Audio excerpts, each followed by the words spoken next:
The pin bar is without a doubt one of the most powerful and reliable price action trading signals that can be traded across many different markets and time frames.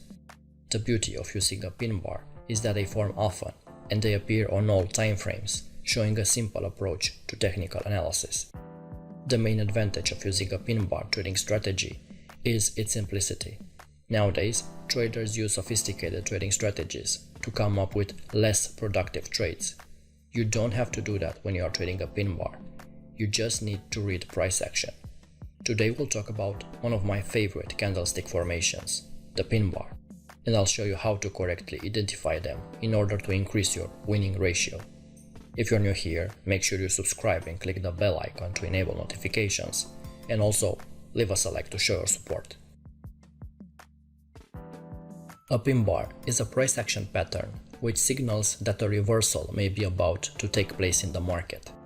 The great thing about pin bars, and the reason I prefer them, is the fact they are really easy to spot on your charts. There can be no confusion as whether the candle you are looking at is a pin bar or a different type of candlestick. Let's take a look at what pin bars are supposed to look like when they are formed on your charts. This is a simple example of a bearish pin bar. Notice how the body is found at the bottom of the candlestick, and the long wick is found at the top. All bearish pin bars you'll see form in the market will follow this basic structure. They all have their body at the bottom candlestick and their wick at the top. Sometimes the body of the candle will not be found right at the bottom, like you see in this chart, but it will always be found in the bottom half of the candlestick. Here we have a bullish pin bar. As you can see, bullish pin bars look very similar to bearish ones. The only real difference between the two is the body of the bullish pin bar is found at the top of the candle instead of the bottom, and most of the wick is found at the bottom instead of the top. Similar to the previous example, the body of this bullish pin bar doesn't manage to close right at the top of the candle, but like I said before, this doesn't make a difference. It's still a bullish pin bar and should be treated the same as all other bullish pin bars you see form in the market.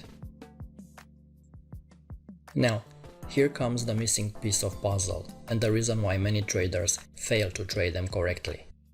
How to make sure it's a pin bar? Simply knowing that the body of the candlestick needs to close towards the bottom or the top of the candle in order to be a bullish or a bearish pin bar is a bit of incomplete advice, especially for new traders who have little experience identifying pin bars in the market. I consider a valid pin bar a candle that meets three conditions: the open and close within previous bar, the wick is minimum 3 times the length of the body, and the wick must stick out from all other candles and must be very obvious.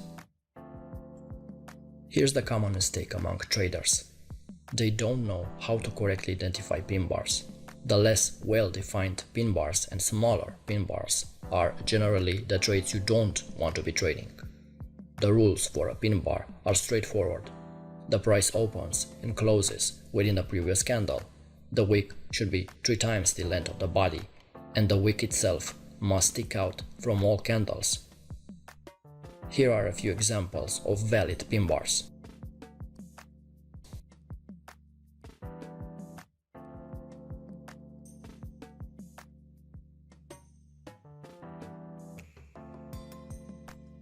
Another important thing is the fact that pin bar is a reversal signal and not a continuation.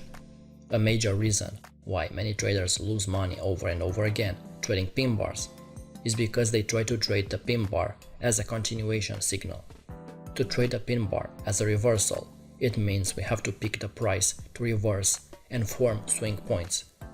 If we want to trade a bearish pin bar and anticipate the price to move lower, we first need to see price moving higher, so we can pick price to reverse.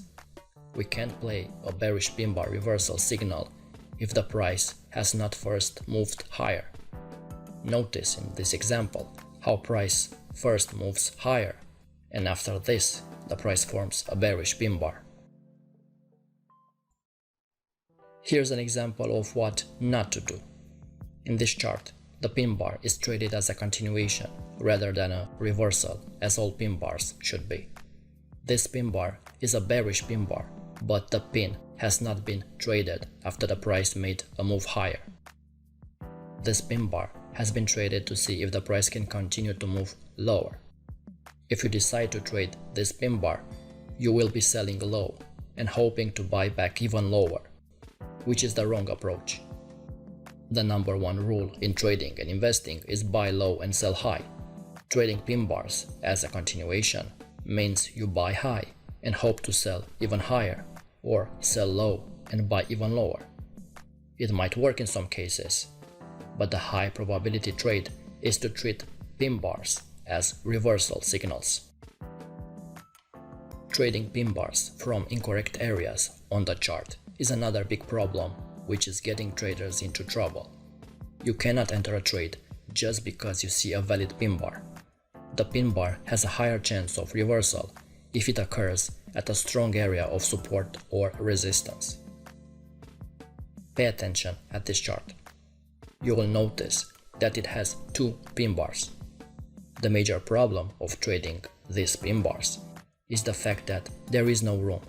You are trading straight back into the recent high, which represents the near-term resistance. As you can see on this chart, this resistance held and pushed price lower. Trading pin bar signals with support and resistance confirmation is perhaps one of the most effective ways to trade. When combined with a strong support or resistance level, pin bars can be one of the most accurate trading signals available. The best pin bar setups occur near confluent levels of previous price action, as the market moves in one direction and then regresses back to retest the previous support or resistance level.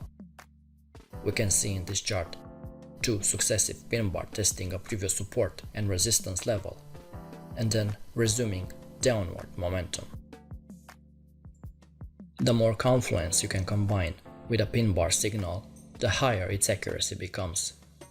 In this example, we are looking at a bearish pin bar sell signal that formed in the context of a downtrending market and formed at a confluent area in the market. The confluence between the dynamic moving average resistance zone, the horizontal resistance, and the downtrend gave a lot of weight to the pin bar signal.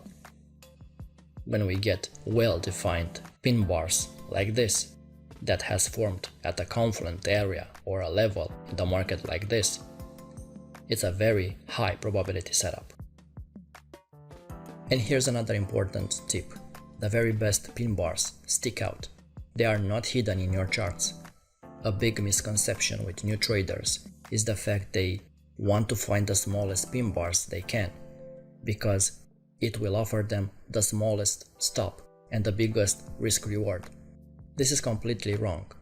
The bigger the rejection and the bigger the pin bar, the more powerful the signal. The best pin bars are large and obvious candles that as soon as you flick over to your charts, you will notice them. These are the pin bars that stick out and are practically screaming at you to trade them. All good pin bars need to have their wicks sticking out from all candles, and if they don't, then they don't fit the basic criteria I've talked about.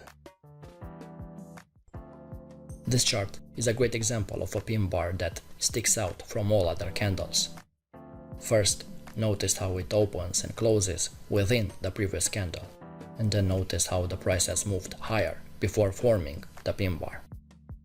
This pin bar is being played as a reversal, and it has space to move down. The really great thing about pin bars is the variety of different ways in how you can trade them. In this video, we've talked about the basics of pin bars, but in the next ones, we'll go even deeper and I'll show you how to trade with them, how to find the best areas to trade them, how to set up stop losses, and how to establish take profit targets. As always, if you learned something new, make sure you subscribe, click the notification icon and leave us a like to show your support. Until next time.